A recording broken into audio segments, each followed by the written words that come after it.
was 4, we moved into a very nice neighborhood. 1986, just built, nice schools. A few weeks after we had moved in, our neighbors moved in. I remember the moving truck being there and wondering what was going on. So I went outside to investigate. Just a bunch of adults moving furniture out of the truck. I'm not interested anymore. Well, I'm outside, might as well go play with my Tonka trucks in the dirt pit out back. Then I saw a girl in the backyard. She looked at me and ran around the far side of her house. For some reason that I still cannot explain to this day, I ran alongside my house to my front yard, and there she was. Upon seeing me, she ran out of view to the backyard. Again, I did the same.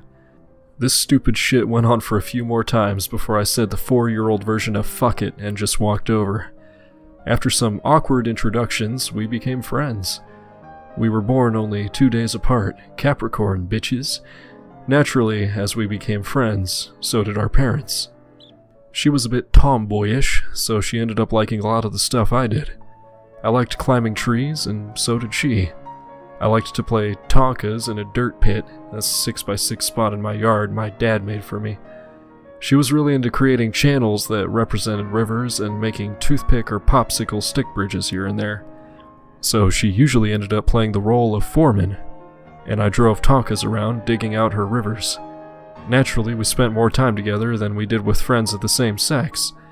I clearly remember at barbecues or just idle talk between our parents, the running gag was that we were going to marry after high school.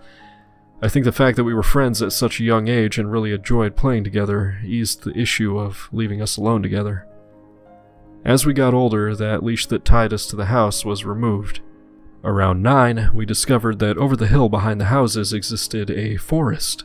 Play in the woods was a common phrase. We would spend entire days in there. Can't do shit like that nowadays, though. In the summer of 91, we discovered something very neat. A clearing of about 2,000 square feet with a large sycamore tree in the center. The floor was covered by ivy, not poison ivy. Over time, this became known as the place. It was also around this time we began to notice each other as more than friends. In the winter of 1995, January, it was now customary for our families to celebrate our birthdays together, generally on the day before hers and after mine. On her birthday, I brought her to the place. I remember that day clearly. The snowfall had covered the clearing, making the area look pristine. We walked to the tree in the center, and I gave her the first gift I could afford on my own. As dumb or as corny as it may seem, it was the first Calvin and Hobbes book. She was a huge Calvin and Hobbes fan. I was never good at thinking up thoughtful one-liners, so I just put Happy 13th Birthday Feminine. I was given a hug as a thank you, and she sat up against the tree as we began reading together. She was halfway through before the sun had set, and it was impossible to continue. But we did not leave. We continued to talk for about 20 more minutes before falling silent, her head on my shoulder, both of us just enjoying the moment. Then, out of the blue, "Anon, do you like me?" Yes. It was automatic, and I gave it no thought. "I like you too." She looked up at me, and on a cold January night, under a tree in the middle of the forest, we had our first kiss. It seems that in some women, a crazy switch resides in them, and at an unknown point in their lives, that switch flips to on. Such was the case with my mother. It started with yelling and arguing, then closet alcoholism. Soon, men I had never met before started coming home with her when my dad was at work. This went on until the summer of 1996. That was when the term divorce became a regular part of my parents' vocabulary. It was very, very ugly. But in the end, my mother won custody of me and got the house, and pretty much everything else. We started our sophomore year together, but after a month, I was told we were moving. My mom would not tell me where or give me an address, thinking I would give this info to my father, which he would get anyway through the courts, but at 16, I don't know how that shit works. I wanted to give Feminon that info so we could remain in contact. Remember, 1996, no Facebook, internet was still foreign to us. Knowing our time together was fast approaching an end. September 21st, 1996. We moved the next day. It was very early and I had to sneak out of the house because at this point, my mom prohibited me from seeing the neighbors. She thought they were working with my dad to mine me for information. I knocked on her window and she pointed me to the back door. Her parents greeted me there, which I thought had me busted. The past year had fucked up my understanding of them, and constantly having to avoid my mother bled into me viewing all adults as evil. She came out dressed and ready to spend our last day together. Her parents handed me a bag of food. "You two spend as much time as you need." We left and headed to the place. Most of the day was spent talking about how much bullshit it was that I was moving. It wasn't until the evening when we reached the bottom of the bag of food and found an unopened condom.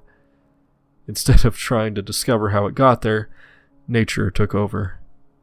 Once we were clothed again, the condom disposed of, several hours passed in total silence, just holding one another. The full moon sat directly above us, illuminating the entire area. It was then that I checked my watch. 02:25. The moving van would arrive in 5 hours. Knowing our time was up, another hour was spent bawling, just before we headed back home. "Anon, give me your multi-tool." I handed her my Leatherman super tool my father gave me 2 years back. "Son, if you're going to spend that much time outdoors, you need a good tool." I remember him saying that when I opened the gift. To this day, I always carry a Leatherman on me. She began to carve into the tree, the classic heart with initials. I carved my initials in. Carving into a tree is much harder than the TV makes it appear. Now we'll always be together. I spent a little over 2 years with my mother before she relinquished all custodial rights to my father and moved out of state. The past 2 years with her had reduced my motivation to try and see Feminon again to 0. At this point, I had written off the whole thing and continued on with my life. Besides, I now lived 200 miles away. At 17, it was viewed as impossible. Also, the insane amount of prescription drugs she had me on for bullshit reasons helped with pushing it from my mind. I joined the Navy at 18, spent 6 years there, went to school to get a BS in Network Administration, Linux, and began my career. It wasn't until I was helping my father move into another house spring of 2008 when my past came flooding back to me. There was a box in the basement labeled Anon's school stuff. Why not? I have a few hours to spare for nostalgia. On top was a yearbook of my 5th grade year in elementary school. I began thumbing through it, recognizing names and faces, when I got to my class and saw her. Over a decade worth of memories smashed into my brain all at once. With the book in hand, I ran upstairs, told my dad sorry, but there was something I had to do, and left. He later told me he knew exactly what happened when I rushed out of the house with that yearbook in my hand. I drove 200 miles back to my old stomping grounds. The neighborhood looked unchanged, save for the trees being larger. I got to my old house and parked in the street. She had obviously moved too, since some people I had never seen before were in the garage, wrenching on what appeared to be a '65 Shelby. Guess I'll start here. "Pardon me, Anons." They came out from under the hood. I explained myself, living next door, and asked how long they had been there. 8 years. Damn, I've been away for some time. I asked if I could cut through their yard to access the forest. Sure. Now, maybe because when I was younger I lacked any concept of distance, or maybe I just got lost, but fuck, that place was a lot farther than I remembered. When I finally reached it, I stood at the edge of the ivy. The whole area looked like a time capsule, nothing had changed. I proceeded towards the tree when I found the carving. I let out an audible, "No way!" Someone had retouched the carving. It looked as though it were carved within the past few months, and below it were tally marks that counted up to 12. 12! That's how many years it had been since I moved. After an hour of bawling, I returned to my car, thanked the homeowner, and just as I was getting into my car, "Hey buddy, hold on. Not sure if this means anything to you, but I was thinking, only 2 people have cut through my yard to get to that forest back there. You being one. Now, I don't know about the other one, but for the first 3 years I've been here, every early January I'd find footprints in the snow leading in and out of the woods. Thank you, sir. You've done more help than you could possibly understand. I returned early the next morning to help my father move and began my wait. Now I had 3 dates to choose for my birthday, the day after my birthday and her birthday. To maximize my chances of being right, I started on my birthday. Now I couldn't go back to Shelby's old house and ask to camp outside waiting. Besides, what he told me meant she no longer used his yard as access to the woods. The only other point of access was a park a mile away, on the opposite side. The day before my birthday, I went to the park and checked the tree, just as a dry run. Holy fuck, walking a mile through thick forest in the goddamn snow takes for fucking ever. And thank God for GPS. There was no way I could have found it starting from the park. I was fully committed to this, to make sure I didn't miss a damn thing. I was going to stay overnight, each night at the park, using its camping facilities for showering and whatnot. First 3 days, nothing. I was extremely bored, and by day 3, was pretty much on the verge of saying fuck this noise as my patience had run out. Then a car pulled up with a single female in it. She got out and walked into the woods. I was unable to confirm who it was because some fat fuck of a negress was in my line of sight. All I knew was female in a woods, and like a creepy rapist, I followed. The snowfall was heavy. All I had to follow her were footsteps in the snow and the breaking of sticks ahead of me. Finally, I got to the place. Her back was turned to me. She was carving another tally mark into the tree. I stood at the edge of the clearing, which put me about 40 feet away from her, and waited. After some sobbing noises, she stood up and turned around. I heard a startled gasp from her, and she froze in fear. I removed my hat. Her hands went up to her mouth, and tears began to flow. I walked over to her, and without a word, we embraced each other. After some time, we separated and began our reunion.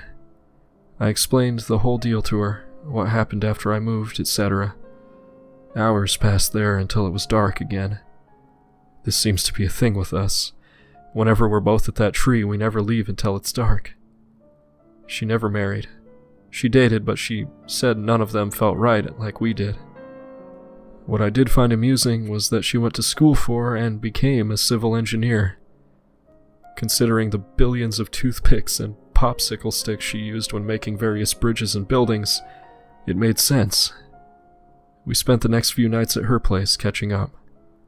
I was reintroduced to her parents, who were overcome with joy to see me. Her father asked, "So, Anon, did you get any use of it?" I instantly knew what he meant. Yes, we did. And I must say, where other parents would be dicks about the entire thing, you two understood what had formed over those 10 years and encouraged it. When she re-met my father for the first time in my life, I saw him cry. It was rather awkward, but he was seeing the past my mother had stolen from me. A few months later, I proposed to her, again at the tree. Where else would be appropriate at this point? For a brief moment, we thought of having the wedding at my place, but quickly realized the logistical nightmare of moving 20 to 50 well-dressed people through a mile of thick bush. However, the marriage was consummated under that tree. The fucking tree knows more about us than it probably knows about the whole fucking forest by now. 12 months ago, she died to cancer. Shortly before she died, I was given a gift and given instructions not to open it until my birthday. Her ashes were obviously spread around the tree, and the wedding and engagement ring were fitted over a young branch. Over time, the branch will grow and absorb them. This year, my birthday, I sat at the kitchen table with the present in front of me, debating if I should even open it or leave it be. After several hours of mental wrestling, I opened it. Calvin and Hobbes, the book I gave her 18 years ago. I opened it up, and inside the front cover, "Happy 13th birthday, Feminon." But taped to the top of the inside cover was a folded piece of paper. I opened it up to see the final panel of the final Calvin and Hobbes strip. She had altered the panel and gave me what I lost, Anon. Until we meet again.